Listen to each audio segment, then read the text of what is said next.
All right, guys, we'll get rock and rolling here in one sec. Get going. Hope everyone's having a great day. Give me a few seconds here. We'll get going.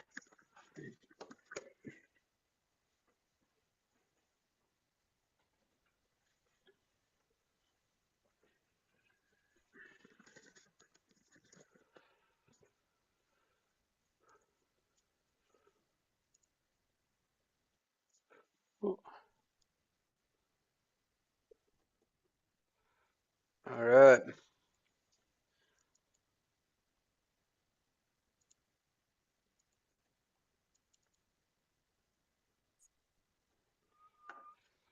Awesome. Just give it 2 more minutes and we'll get into this call today. Who we got here? Hey, Wyatt, how's it going, man? Hey Jay, going pretty good. Good, good. Hey, are you going to be sticking around for the call? I was wondering if I could ask you a favor after it's done. Maybe if you could just jump on the other coaching call. It'd only take 2 seconds. Me? Yeah. Yeah, I can. Well, do we have another Wyatt? I don't know. No, I just make sure you're still talking to me. Yeah, yeah, I'm Yeah. talking to you, brother. Yep, absolutely. Okay, right on. All right.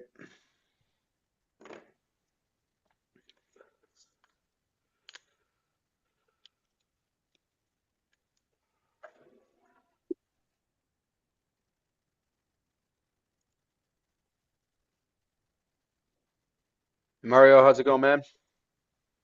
Yeah, good. We're finally getting snow here. Woohoo!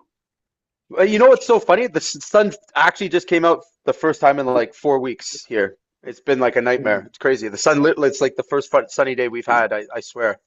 No So way. it must have worked out. My voodoo prayers last week to send you the snow. We literally Thank you. talked about it. I appreciate You're it. welcome. You can have all of it. You can have all of it. Yeah, it's been a I've very dry season and warm, so I'm uh, happy. we've had the opposite. I've put like 2,600 kilometers on my no, not wasn't that much. Sorry, it was 1,400 kilometers on my snowmobile. Yeah, And now sweet. now I'm bored of it. I can't do any more ice fishing or snowmobiling, so you Soon can have enough it. it'll be It's it'll almost it'll be spring. it's boat season. Yeah. Hey guys, it's 70 degrees here. I can't complain.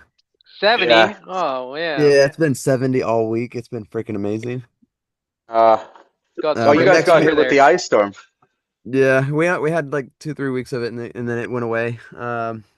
We do next week is supposed to drop back down. Like I think the high on Monday is like 37. All right, that's not too So high. yeah. All right, guys, let's get rolling here. Glad everyone could make it. Hopefully, I can deliver some value for you today and the time that you're spending with me. I want to talk about sort of the three biggest mistakes that I see most common and that contractors make that just absolutely kill profits. Yes, the ugly word, profits. Um, and I want to see how many of you guys can relate to some of these things. So. How many of you guys have a belief out there that, more contracts, think more jobs equals more profit, right? So if we're just busier, if we got more leads, if we had more sales, we would be more profitable. It's a very common belief, and I think a lot of us start off with that initially in the beginning. Um, as you learn and as you grow, you tend to dismiss that, especially if you've been doing this for a while. You realize that it's make belief.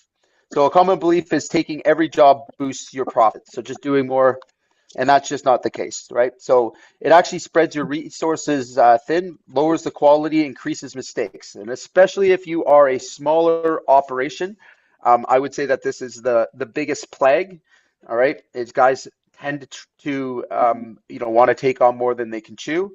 And then they don't recognize the effects it's having on their business. So the reality, chasing every opportunity leads to chaos, not growth. And over 60% of small contractors report burnout from overextending. So out of curiosity and see how many people we have alive on here, how many of you guys have bitten off more than they could chew in their business before? How many of you taken on really big contracts, kind of got through them and really found yourself burnt out and grinded out on them? I know I can certainly say I have. Okay. It always seems to happen at funny times, right? It seems to be a feast or a famine, right? Sometimes we're totally swamped, right? And a lot of times those are symptoms, okay? And we're going to talk about some of those things. So, what happens when we are in famine? What happens to a lot of contractors when we're in famine? When we freak out at Christmas time because we don't have enough in our pipeline. All right, I'll tell you some of the newer contractors, they tend to lower their price or chronically underprice work. All right. Big problem, especially if you don't know your numbers. If you don't have a system for estimating and controlling your numbers, it's not uncommon to make mistakes or make emotional decisions to lower price or to think that price is, what's driving you being busy or not. Hold on, let me put everyone on mute here. And again, these things are simply not true, right? So many contractors underbid to win jobs. Okay, I can't tell you how many contractors have sat in front of me and complained about how everyone was underpricing, and they had to underprice just to get work. Okay, that's a terrible place to be, and it's a terrible mindset to have. I'll say that it comes from a lower, deeper problem of thinking that we are not in abundance, and we absolutely are in abundance. So, how does this happen, right? Where we end up with leads, when we have razor thin margins, kind of put ourselves on a treadmill. All right. What I see most often and what we find and discover, even with clients that have been doing it for a long time, right, with contractors that have been in the business for a long time, is there are slow and steady profit leaks or margin erosion that occurs on jobs. All right. And it simply comes down to this: is either their system is failing them. All right. Most of the time that is the case. All right. Where, what we are thinking our costs are going to be actually end up being much higher. All right. And then compound that with low bidding or underpricing. All right. And we find ourselves in a world of pain. The other thing is not realizing that your business has natural ups and downs and seasonality to it. Doesn't matter which kind of contractor you are, builder, doesn't matter. And those patterns you've been experiencing for many years. Once you start to recognize your sales patterns, all right, you tend to you react less. All right. So those months where you're generally shorter, being a roofing contractor, typically we would see that in January and February. We don't anymore. Those are actually really good months for us, especially in the sales, because we pick up our marketing. So we improve our marketing and we push harder, all right, between October and November. All right. That way we have got an abundance of leads and opportunities that are converting in that period where everyone else is slowing down because they've taken on too much and they're trying to finish out their year. They stop marketing, they stop, feeding their pipelines and sort of coast through the last parts of the year. Anybody else had this experience before? Anybody else found a natural shoulder season within their business? Just out of curiosity, maybe give me a one in the chat there. Anybody else experienced this? Oh yeah. Okay. So 1 in 3 contractors lose money on at least 10% of their jobs. Okay. And I would say that number is actually much, much higher. And it doesn't really account for the things that, that we set out, setting. My personal opinion and the way that we should be, every business should be striving for is to be within a 5% variance. Okay. So I use this term a lot. Variance is what you've budgeted for a job and what that job actually came out to be. Okay. If you can get within a 5% variance, okay, you can do that consistently, you've mastered your pricing, all right, and you've actually weaponized it. And we'll get into that a little bit later, but there's a enormous opportunity to understanding how your costs and your numbers are actually working out. And I would say having the discipline and having the right metrics and looking at the right things allows us not to make some silly mistakes that I see a lot of, and the things that cost us the most amount of profit. So number one, poor job costing, poor job tracking. Okay, that is the number one killer. Again, I have worked with contractors doing 10, 20, 30 million that had no idea whether they were making money or not. Imagine that. How scary would that be? Right? No ability to make any changes, just pure chaos at that level.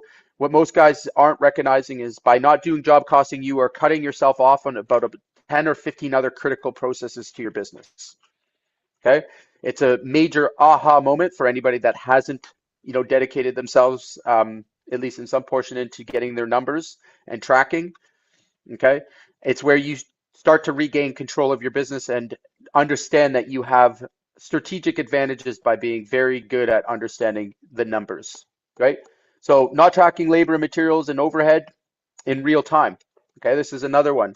A lot of contractors are still relying on their regulatory accounting systems. Okay, so for anyone that's new, a regulatory accounting system is just as it sounds. That's your QuickBooks, that's your accountant, that's your bookkeeper. Okay, they will never help you proactively run your business. Their job is to report your income to the government, and by default, their job or their service is always behind. All right, meaning that the data that they are sharing with you today is 3 to 4 days old at best, weeks, months, maybe even a year behind. All right, and you can't make decisions with that information. All right, which leaves us at a disadvantage. Okay. So contractors who track costs weekly are 2 times more likely to hit profit targets. Imagine that. Okay, so if you imagine you had a dashboard and you could see your cost, imagine your team was all playing on that job cost and all working towards that same low variance. All right, where profit was the center. How differently would your business look? All right, how much more clarity would you have? What kind of decisions could you make? All right, what kind of decisions would you stop making? Maybe is a more important question, right? Imagine all those reactive decisions that hurt your business. Imagine how many of those you could curb by just having real-time data for these things. Okay. So mistake 3, and probably one of the most prevalent, especially if you haven't watched my training from last week. You're not sure of your offer. You haven't really found a good, consistent customer base yet. All right. You're starting out. I see this kind of chronically throughout the contractors I've worked with and many other businesses we've looked at, is just taking the wrong jobs. Okay. So understand, right? There are particular jobs, and we all know which those are in our own head, in our own heart. We know which jobs we're really, really good at doing. Okay, the ones that give us the least amount of aggravation. Some of us don't know which ones are the most profitable, all right, because we don't know our numbers. But the idea here is that accepting every job that's even outside of your specialty immediately adds variables to your profitability. Okay, makes it harder. All right, we independently put ourselves on the hamster wheel. Okay, and that's a terrible place to be. All right, so taking on jobs that don't fit your business. All right, sometimes it's taking on jobs that are either too big or too small. Okay, that could be an example. Maybe taking on things that you can do. All right, but you're not efficient at. All right, so I want you to think about those kind of jobs that right now that you've taken, and again, we're all guilty of it. There isn't probably anybody here that hasn't done it at one point or another. It's a part of growing and learning. All right, but think about it right now. What kind of jobs would you be okay with if you never got again? Okay, right. It also hurts our brand. Okay, so it hurts our marketing. It hurts our sales. It confuses our salespeople, or confuses you, the salesperson. All right.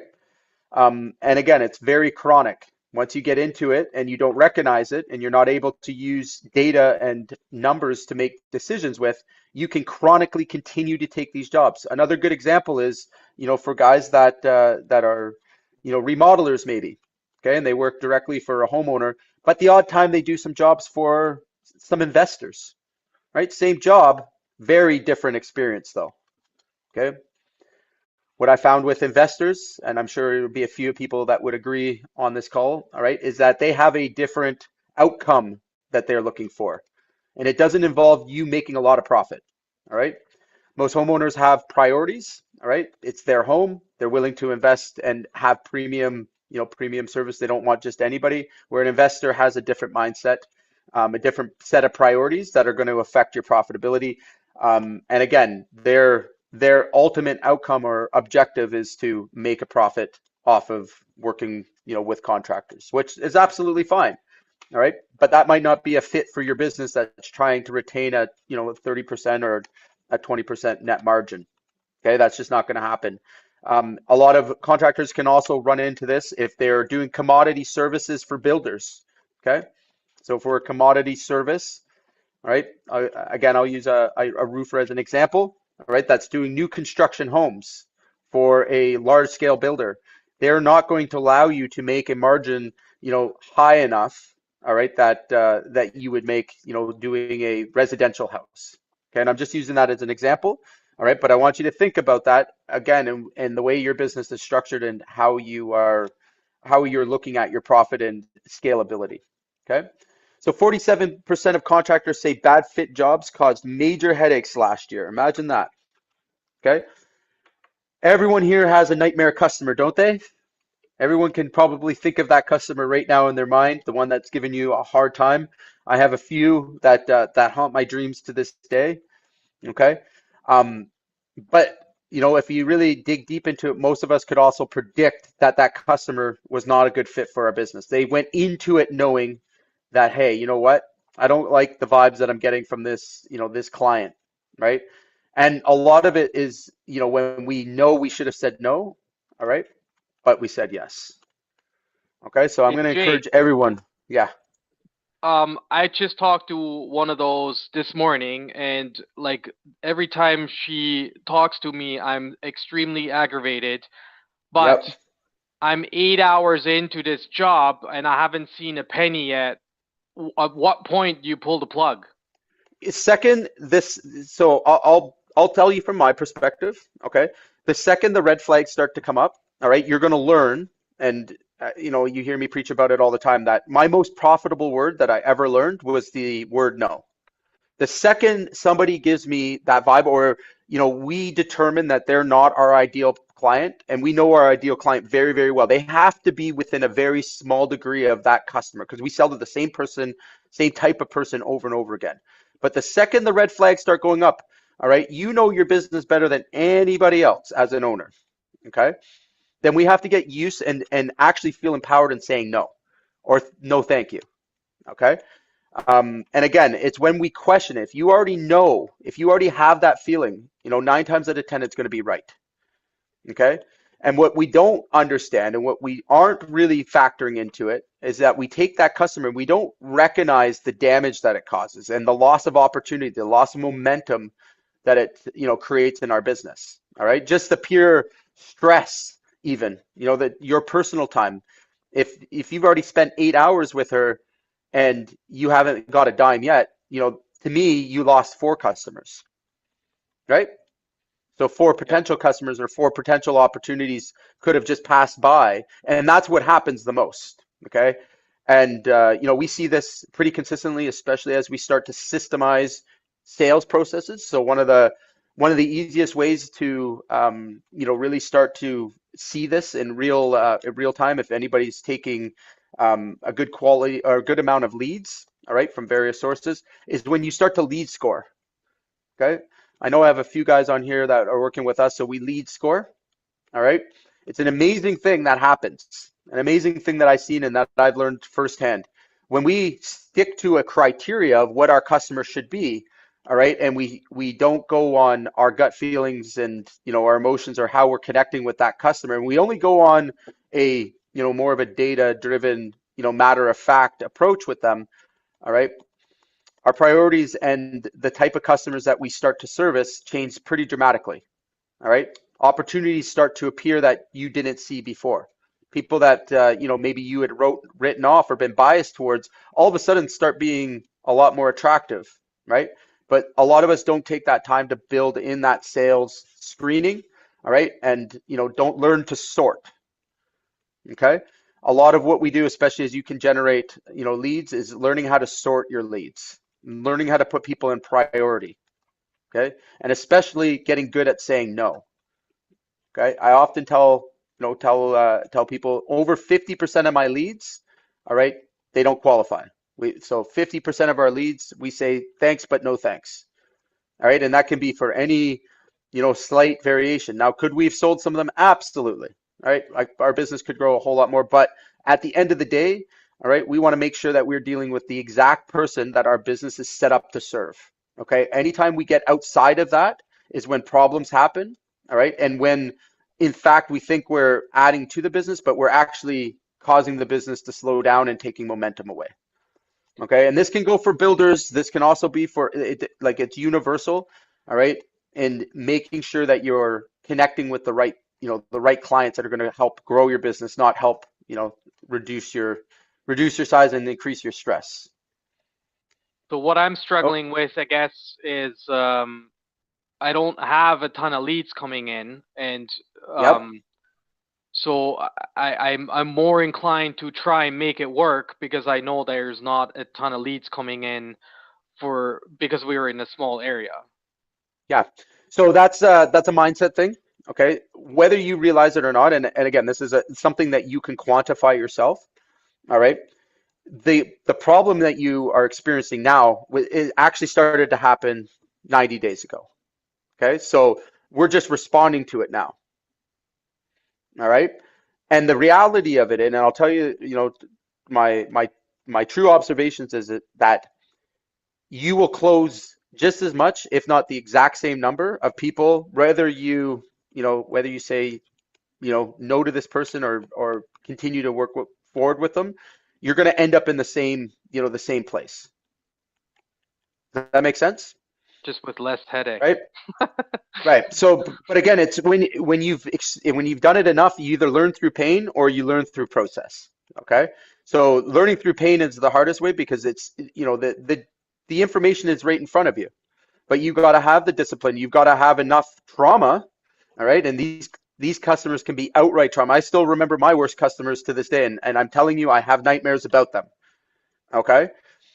It only took me about a decade to figure that out. All right. Now we can do that a lot quicker. There's never been a better time and I would say in history to, generate leads and have opportunities and to really be critical of who we're doing business with. All right. Your customers also diversifying and becoming a lot more specific as well. Okay. So, keep that in mind. When you find the right fit customer, and Mario, I know you've connected with a few lately, right? Like, what's that feeling like compared to the one you're having now? No, I'm just excited to move forward, and with this one, Oh, I'm just, I'm always pissed off. okay. So immediately you should stop. Immediately. All right. Because that's not something you ignore. All right. If somebody is, and again, don't worry about, in my opinion, like taking on a bad customer will drain more life and more energy out of you. All right. Than, your perceived, lack of business. All right. So There's cut never a my reason. losses. The eight hours Absolutely. just gone. Pull the plug. Done. And you'll watch. It's the power of attraction, right? So next thing you know, you'll have 3 or 4 that'll just convert like that, right? Out of nowhere, and they'll be more your ideal customers. That's been our experience all along. I can't scientifically explain it, but I can tell you for sure that one bad customer, one bad apple in your batch can, be devastating to your bottom line. Okay? And are you worried at And all that they're gonna be pissed off? not at all. Not at all. Nope. They'll find someone And else. and exactly. So, and you know what you do if you're really smart about it? You go to your nearest competitor, all right? You introduce those two together and you say, "Hey, I wanted to introduce you to," and you send those customers you already know are bad for you down the road to your nearest competitor, right? Okay. Embrace that. Okay? I've been doing it for years. Okay? Because again, I can identify them very quickly. And our sorting process is so, refined down. All right, we're very picky. All right, that I can do that. And the funniest thing is, a lot of these other guys are very grateful for the ones I send them. But we know, like, they're the ones that are price sensitive. They're the ones that have already given us, signals that, they don't align with our business, and we have the courage to say no. All right. And if you want to take it one step further and be strategic with it, introduce them to your supplier or to next, competitor, and send them their way. Okay. Okay. So lower profits, higher stress, more callbacks. Reputation suffers, harder to win referrals. Okay. 70% of contractors say profit um, pressures hurt work-life balance. Imagine that. Okay. So, again, when we think of these kind of customers we get involved with, the ones that are having huge amount of callbacks, right? Unnecessary callbacks, I'll call it. How many of you guys have had a customer like that, right? The one that freaks out and creates threats and creates stress and just brings chaos. Again, like I said, I have a few of them in the back of my head right now, and that I could probably cry over to this day. And I haven't engaged with them for many years, but I could still remember them, and I can still remember the negative energy that they brought, and how it affected my performance and everybody I had on my team's performance and morale. All right. It takes a while to get over that, and it's hard to find the lesson when you run into these nightmares. Okay. So we have to refocus on core services, especially specialize in what you do best or who you do best for. Okay. Sometimes when we take, maybe if you're doing a lot of high-end work, okay, and you have a specific type of customer, all right, and then all of a sudden maybe take on somebody that's not in that, in that category, all right. They come with a whole set of needs that you might not be able to fulfill, and then we have a mismatch. Okay, it's not necessarily their fault. It's not necessarily, your intent. All right, but it happens. Their expectations are higher. All right, they may be price sensitive. They may have a whole bunch of, conditions, undiscussed or unstated conditions that you're knowingly just putting yourself in on. All right. And that's the worst, right? When you are, doing everything right, all right, but you're working for somebody that can't appreciate it or can't work with you at that level. So we got to build a reputation for quality, not quantity. Again, the easiest way I can explain this statement is, and most guys don't know, by discounting your price just 10%. Okay, you're actually putting your hand up and saying, I'm in for 33% more work, meaning that you will have to do 33% more volume to make the exact same money. Okay, let that sink in for a second. Now think about all the numbers that we lose control of. All right, how many times we've been overbilled by suppliers? Okay, how many times we lose track of our numbers while we're doing a project and don't use discipline and management accounting to manage our business with firm numbers. How many times have you just lost yourself in trying to serve a customer and thinking you're going to make a big profit at the end, and only to find out you haven't, or you're still struggling, or you have cash flow problems. Okay, guys, these are chronic symptoms I deal with day in, day out with a lot of contractors, and it starts with you recognizing what we prioritize. All right, and what the consequences are of making these small decisions. Okay, I'm sure there's nobody on this call right now that hasn't given somebody at least a 10% discount. All right, well, maybe we'll challenge. Is there anybody here that has not, has never given a discount more than 10%? I don't see any ones. So we're all guilty. All right, if not more. Okay, and not being able to relate that back to the consequences of it, all right, makes it potentially chronic. All right, and I see contractors that have worked for decades, working really, really hard, all right, managing teams, lots of stress, only to not have much to show for it. I know I can put my hand up personally for the first decade of my career. All right, I actually managed to lose about $8 million after all the lawsuits were done. All right, not something I'm terribly proud of. Okay, but that's what can happen.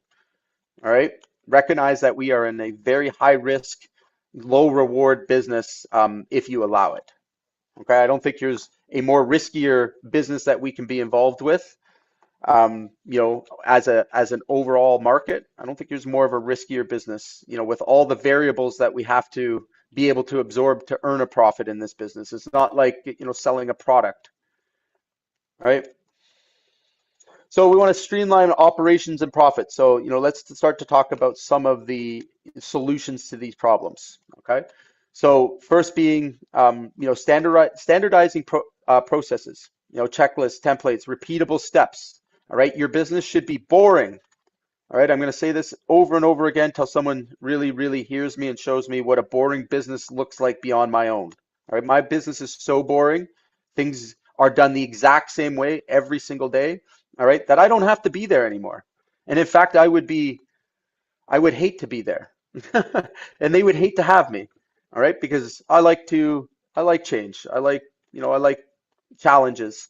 All right. When you get your business to a point that there are no more challenges and there are no more variables or no excitement, all right, you will find yourself profitable, I assure you. Okay. So the other thing is contractors using digital tools save about 8+ hours. And this number that was from a 2023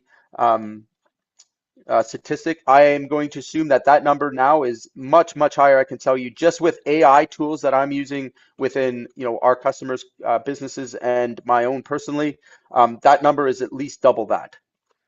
Okay, so for anybody that isn't completely, dedicating themselves to the digital tools, using systems, CRMs, project management systems, documentation, all right, this is where you really got to understand that there is a ever closing gap, all right, of people who will, just outmaneuver you and be, working a lot more smarter, all right, working a lot less hours and making a lot more profit than you, all right, without, putting in the kind of effort that you are. So I encourage anybody here that, has some gaps in their systems or their processes or don't have a good idea what checklists and templates can do for them, all right, to reach out. We'd be happy to have a chat with you, even if it's just to give you the ideas of what you need to do next step.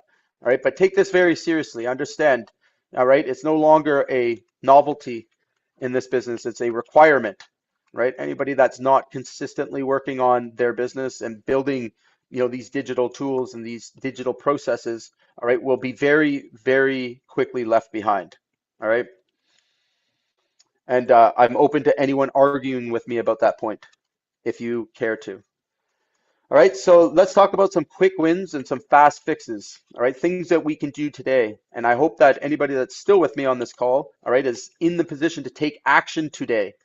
All right, no excuses. We're going to be able to take some steps to help to improve our businesses. All right, and we don't need anything fancy. First thing we're going to do, we're going to raise prices on low margin services. Okay, one of the easiest ways, all right, to get rid of that service you shouldn't be offering is jack the price. Jack it to an unreasonable number. Okay. Again, happy to share an example. We don't like vinyl siding. All right, we get asked to do vinyl siding a lot. And when people get our numbers, if we do price it, if it's a part of another type of project, we almost always lose it. It's because I have 100% margin on vinyl siding. I haven't won a job for vinyl siding in about 8 years, and I'm okay with that. All right, so a nicer way not to say no. All right, but if it's a part of a scope that we're trying to cover, we'll always give it separately, or if someone's put pressure on us to, include the vinyl.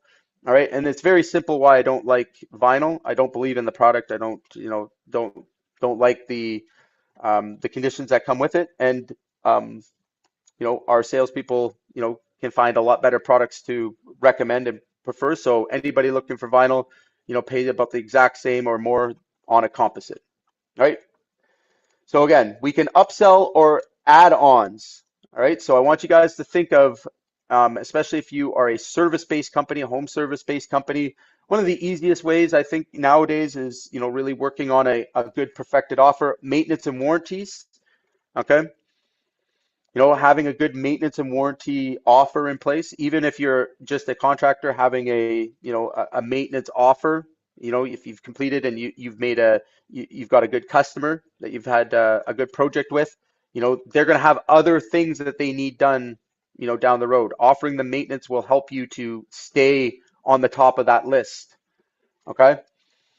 We can do a lot of other types of upsells and add-ons. I would say that if you've got a good offer, you should have at least one or two. All right. And again, when we look at the numbers, we got to be willing to face the truth. We're going to Cut unprofitable offerings. All right, so things that you have not been profitable at, nor like, or are sick of doing, or particular customers. All right, make the decision today to stop doing that. All right, just stop it and see what happens. All right, if you're really concerned about it, just stop doing it for 90 days. You will see that it has nothing but positive impact on your business. All right, when you stop living in a world of scarcity. Right, there's no one on this call that should be living in scarcity. We are in a incredibly abundant time, especially as a contractor. If you have a contracting business nowadays, I've never, seen a more abundant time to be a contractor. Think about it, right? We're always going to be in high demand. All right, there's more work around in a 10-kilometer radius than you could ever probably do. All right, so why would we be thinking in scarcity? Right?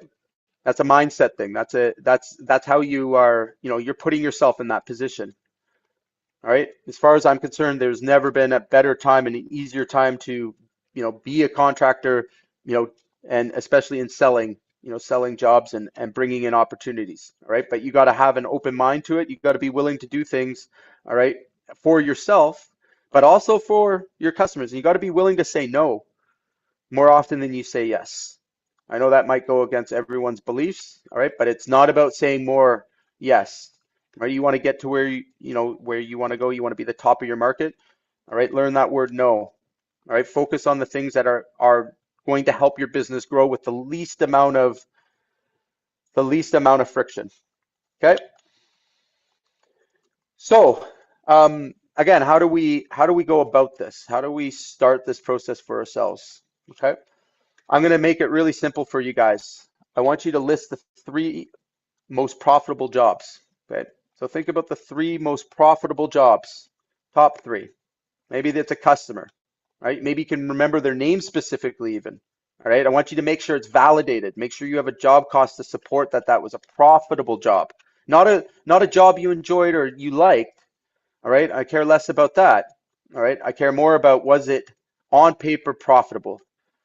All right. When we start to, look at those things carefully, all right, a beautiful thing starts to happen is you recognize a pattern. All right. Maybe your 3 best customers last year were also your 3 most profitable jobs. Why were they profitable, and what made them different than all the other ones that you took on? There's going to be something very obvious that's sticking out. Okay. You want to review your last 5 jobs for profit leaks. Okay. I'd like to share a quick example of this. How many of you guys send out or order your material through a supplier? Maybe use a PO or you call it in. I'm sure everyone here does. Okay.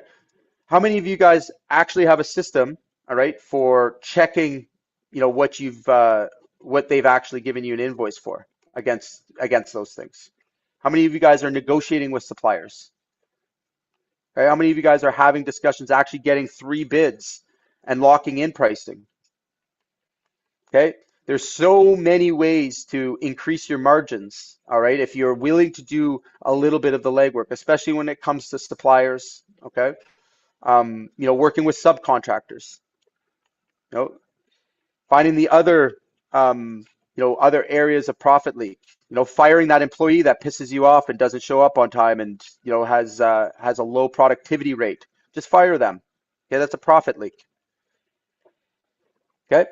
We can I could go on for days about all the little things that we can do and make adjustments for. Everybody here could find at least 5% additional profit in their business. I promise you.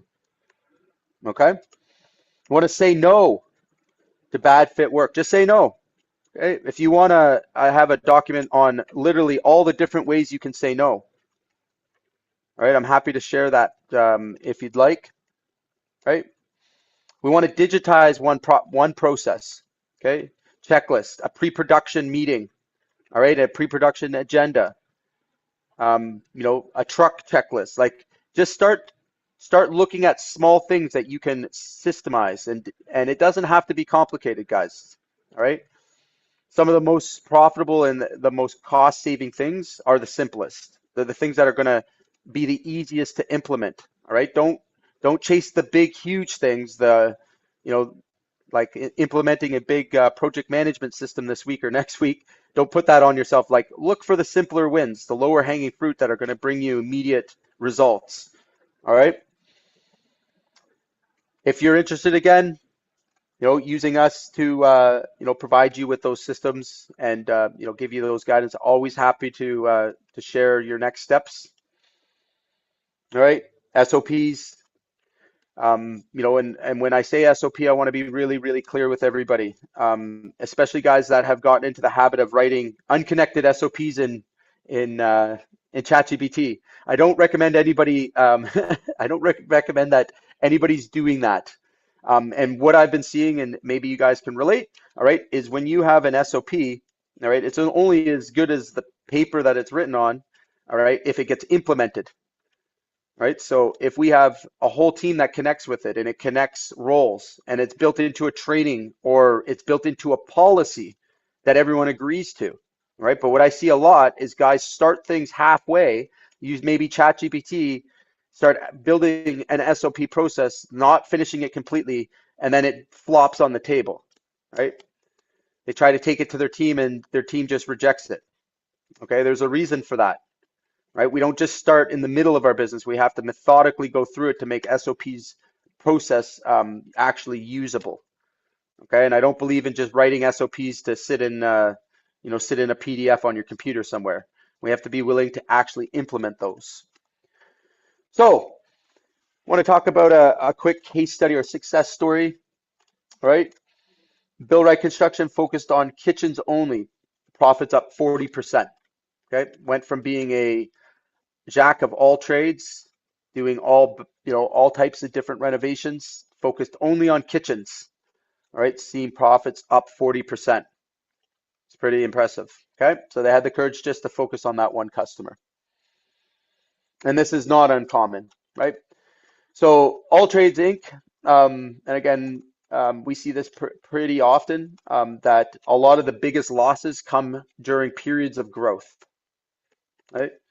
So when we start to grow too quickly, all right, and lose control of our systems, our processes, or our systems get outgrown, or we don't have them to begin with and just go on gut feelings, all right, this is where the most significant losses occur, all right? And it always ends up in the same situation. Maybe some of you guys have experienced this, where you've tried to grow your business, all right, found that chaos, found that point where, it was too much, and then we have to get smaller. Okay, we have to reduce our size and go into a recovery. All right, we call it refocus. But when we do that, what we're actually doing is hurting our confidence and ability to actually grow and scale the business. A lot of times we are left with, and I'll say it how it is, you're left with some trauma that prevents you from taking opportunities in the future. Okay, you independently put yourself in a smaller box, and I know I'm guilty of it. I know a lot of my customers I've worked with have suffered with this, but when we don't think through these things and don't plan for growth, and we don't, really look at the fundamentals of running a successful contracting business, all right, the losses come when we grow. We grow out of control, all right, and then unfortunately, a lot of us will refrain from doing that again, all right, at our own expense. Okay. Is there anybody here that offers more than 5 services, out of curiosity? Anybody here offering more than 5 services?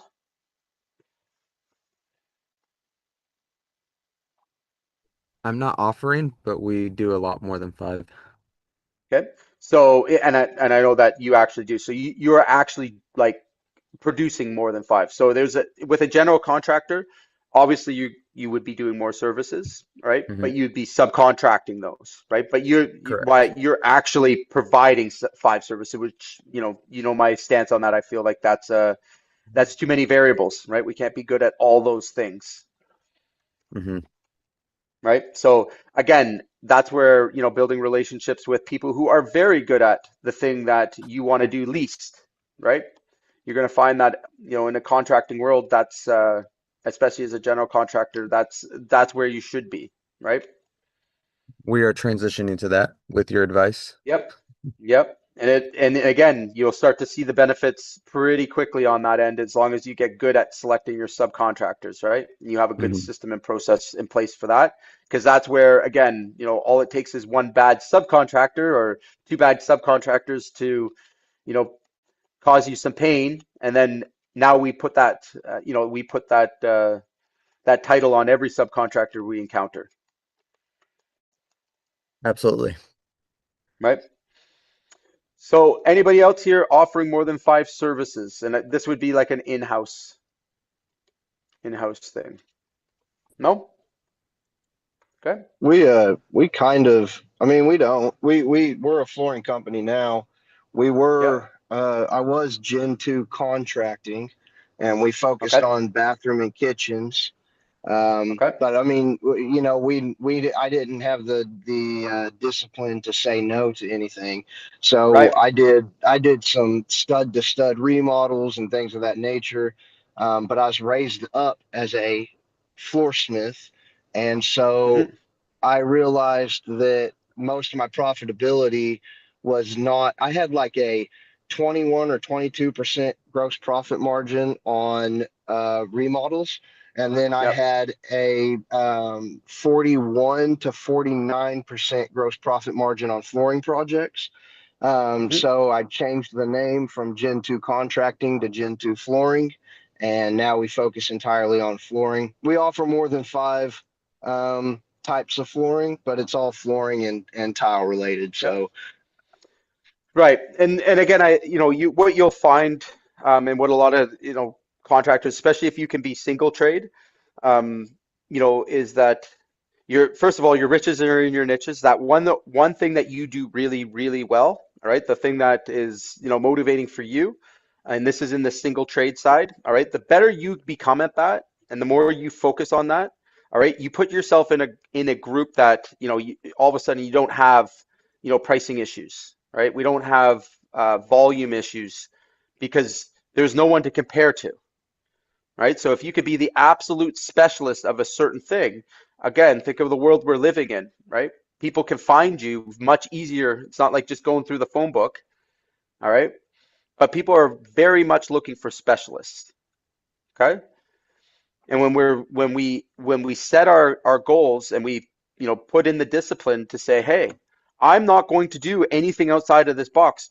Again, now it may feel like you're doing, you're cutting off opportunity, but that's just FOMO, right? That's the fear of missing out. There's nothing to miss out on. All right. What you want to be able to do is rinse and repeat these things. You want an easy, boring business to run. Okay. what I Become actually real scalable. oh sorry.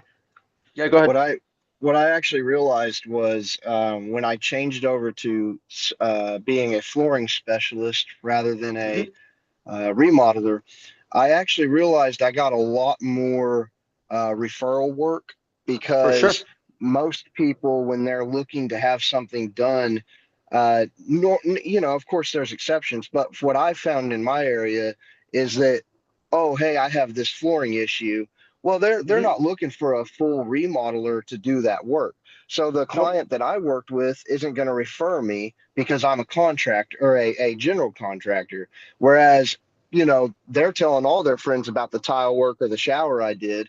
And so, Yep. it seemed like it really boosted the word of mouth referrals that I was getting in comparison to when I was contracting.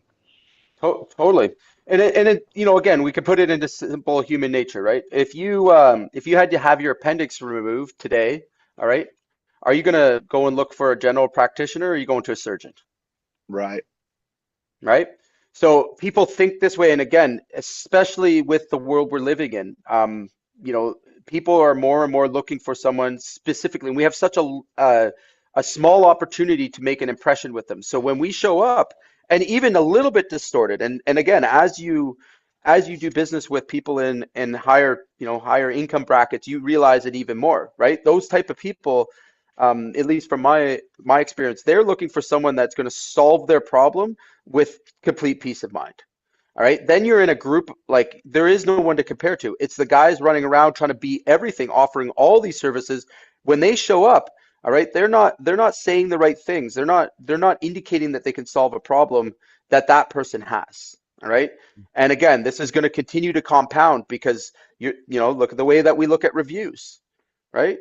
You want something done a particular way. You want, like, again, if you're doing high-end luxury kitchens, okay, all they have to do is look at your website to know if you can manage their projects, right? Those images, those pictures are telling them right away, right? They look at your reviews, okay?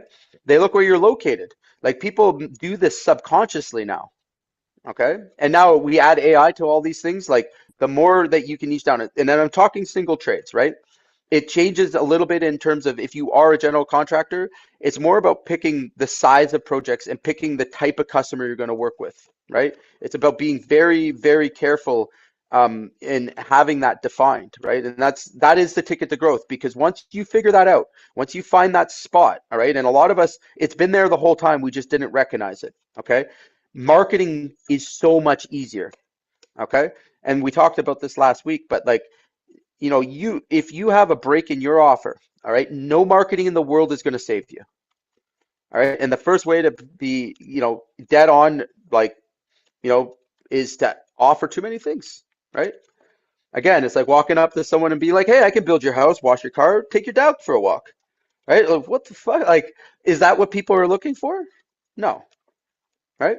If they want to get their windows replaced, they're calling a window company. If they want to get, and not just any window company, because we know there's differences, right? We're going to look for the ones that carry the high end windows. If I have 80, 90 grand to spend, or 150, 200 grand to spend, do you think I'm looking at the same type of window companies? Do you think that those customers are making the same choice? No. So you get to decide this. This is what I'm trying to say. Is like, a lot of us are waiting for these people just to magically appear, but we're not attracting them.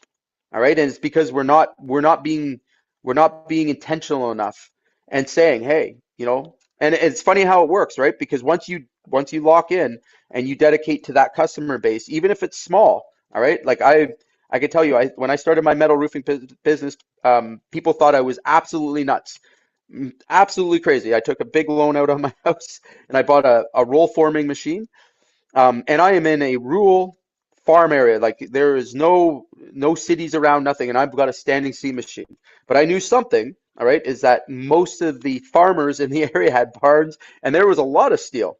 Okay, you just had to be able to market to that group of people.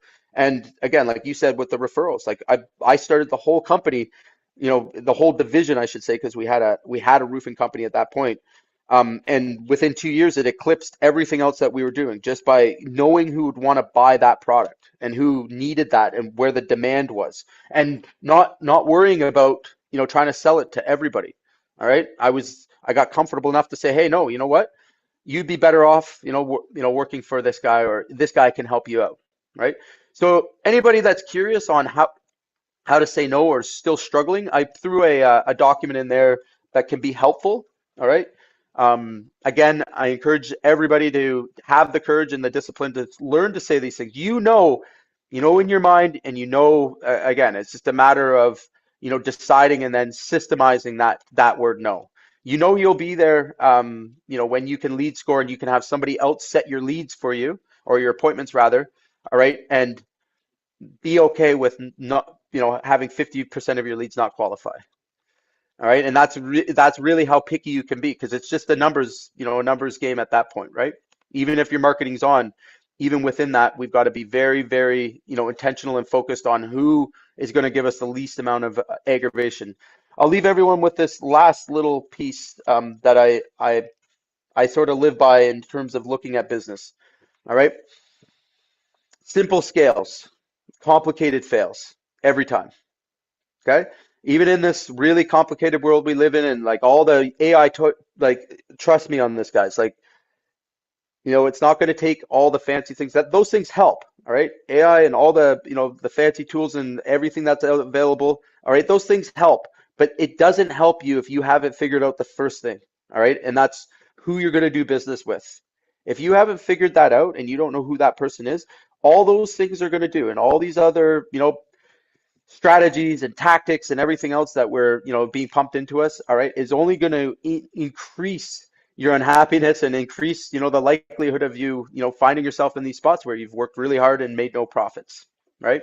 So we got to get the simple things right first, all right, and make your offer simple. Make your make your customer simple. If you can be, really refined in that area and you can add discipline to that, again, you're going to scale a business, no problem. Okay. Any other questions before we wrap up, guys? Hope everyone got a little bit of value from today. Maybe some good reminders. If anyone's Absolutely. interested in booking a call with us, I threw my link in the chat. And Wyatt, you're going to jump on that other link, right? Yeah. Okay, cool. All right, Yeah, guys. I got a lot Yeah. and I apologize. I was No. late again. I was in the middle of a meeting with a client about refinishing her hardwood floors. Yeah, it's all good. But it's funny because I was in there and I presented a quote for her and I accidentally gave the number too high. I don't know what the issue happened in the system, but the number was too high. And she said, "Yeah, fuck yeah, let's go, let's do it." And I Yeah. said, "Okay, well, that's fine." And then I came out here and I hopped on the call, and then you were starting to talk about upsells and things of that nature. So Hmm. I was thinking about it. I'm going to walk back in there. I'm out in her driveway right now. I'm going to walk back in there and offer her some upsells for hardwood sand finishing that we do, Hmm. as well as a maintenance schedule, because with sand and finish, you want to make sure you keep that finish nice and pristine. She's got dogs and Right. kids. So, so I've actually got some upsells that I didn't think about while I was in there with her during the meeting, I love that, man. that I'll go in That's there and do awesome. right now. You just made my day. I love it. Like we can talk about our shit all day long, but it's the taking real action. That's how you get results, Yeah, right? shit, yeah. And So good for you, I'll dude. post, I'll post in the group whether or not she buys the markup. But to be honest, with the Yeah. way that she said "fuck yeah" to the higher price that I did not Right. expect, that I accidentally gave her, Yeah. I'm gonna assume she's gonna say "let's go." So So here's the thing that most people don't recognize or don't realize until many years down the road. There's actually no strategic value in being anything but the highest price. Did yeah. you know that? There is zero strategic value, all right, in terms of building your business or being placed, all right? And it's very simple, okay? When you come in at the highest price, and by the way, I've made it a mission of mine to always be the highest price, okay? I'm absolutely okay with being enormously overpriced compared to everyone else. But what are we comparing to? All right. That's the difference. All right. Is that I understand that there is a group of people, it may not be huge, okay, that absolutely are looking for exactly what I offer. And they're always coming out satisfied on the other end because I've learned exactly what they want. All right. I know exactly when they want to be contacted. I know exactly the information they want to see on a page. I know how they make it and emotionally buy from me. Okay. And I'm not taking advantage of anybody at that point. You got to understand that. Like people get this in their mind, especially if you've been programmed to think that profit's a bad thing or that you're, absolutely to the contrary, right? You got to Mhm. remember that, those people look at you in status, all right? If you can't, come through the door and justify why you're the highest price and stand there confidently, all right?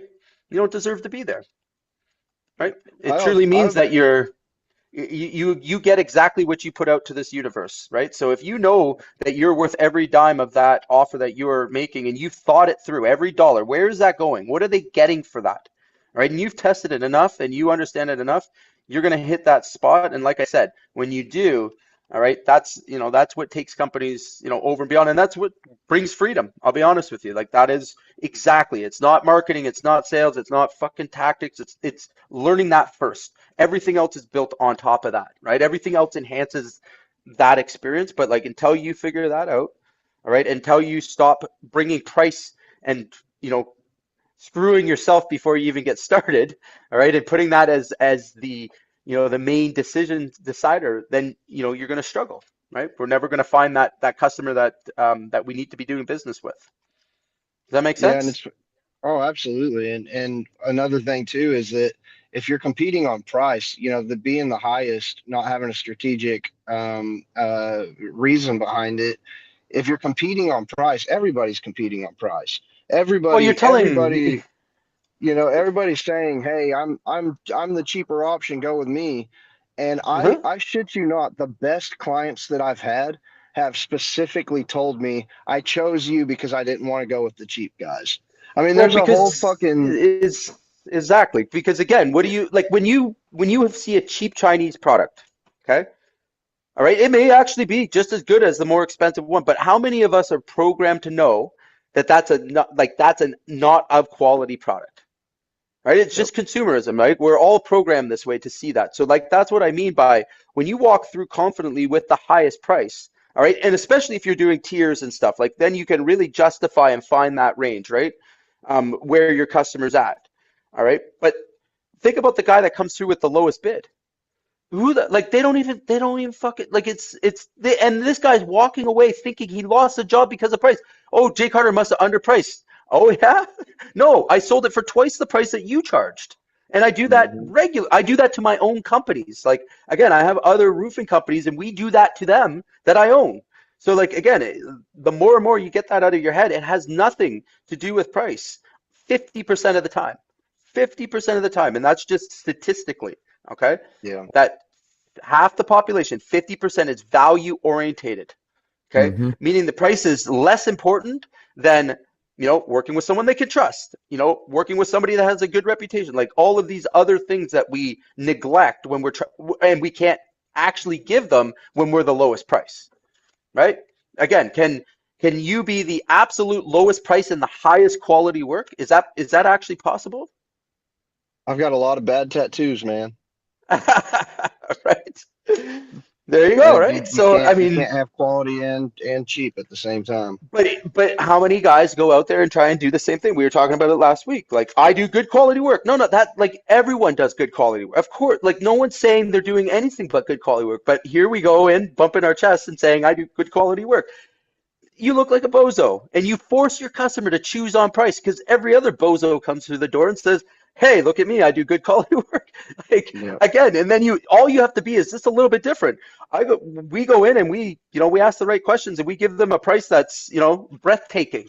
I will say breathtaking. I've had people literally almost like, what, like, there's no way I can pay double. But like once you start to put all of the things that they're risking by going with the cheaper price, it becomes a lot more obvious why they want to do business with you, right? That's funny. So, I told the client when we sat down and I was about to go over price with her because I like to go over price in person. And mhm. when we sat down, went over price, I told her, okay, now don't choke or hit me after I tell you the price here. I So, love that. it's like she which by the way, she's going to be added to my list of preferred clients avatar because she's an Right? attorney, but she's also a state Ooh. representative. Hey, listen, I tell you Oh. this. Hold on. Oh. I've worked with her in the past. She's phenomenal. She's not a dirty lawyer. She's Oh, and okay, she so works in yeah, I know. It's scary. It's scary. I, That's what I thought the I first time I worked with her. okay, so when I was thinking of the worst customer I've ever had in my life, okay, As a lawyer. I don't do work for no. So the same thing. We had a federal crown prosecutor that I did business with about 3 years ago, and I shit you not, we didn't start the job. I'd never been on this man's I'd never been to this man's property. Our company never started it. He started with a $35,000 lawsuit, sued Oh me. shit. I no word of a lie. He is like one of the top like in where I'm in Ontario, Canada. Like recognized everywhere. I couldn't get a lawyer to defend me. He took me right to court. I never started the job. He never gave me a deposit to start the job. We kept messaging him. It was over Christmas. We had a big snowstorm. His house leaked. He's in Florida. He started off with a $35,000 lawsuit, and then again through his tactics, like I was like the way the court case moved and everything else. Like I spent 2 years in court and almost 100 grand defending myself against somebody I never even stepped on their property for. We didn't have a contract. We Mm. didn't yeah. So again, when I think of nightmares, lawyer immediately like it triggers a emotional reaction from me. Yeah, And well again, she's it was the craziest thing in the world. But I don't recommend anyone ever works for architects that are doing their own home, yeah. contractor that's doing their own home, a lawyer. All right, just say no. All right, and those are hard no's. If I find out, if I even sniff, I don't. You know what? I'm prejudiced against paralegals. If you're a paralegal, I'm not doing business with you. Fuck, get out of Yeah. here. Right? I won't even have none of it since like that experience. And I That's so like funny. It's wild, but you're like, what the hell has Oh, happened here, dude. right? Oh, dude, she's awesome to work for, man. We've done work for There her you in the go. past. We sat down to Yeah, look at my contract, and she suggested I add a couple things that benefited me and yeah. put her on the lower end. I mean, Well, but she's a that's special kind of rare. person. She's awesome. So, Yeah, but anyway, no, yeah, man, this is a great experience, and I'll post to school. I got to get back in there, but I'll post to yeah. school and let you guys know if I win on the upsell or not. Thank you so much, Jay. Awesome. Yep, yep.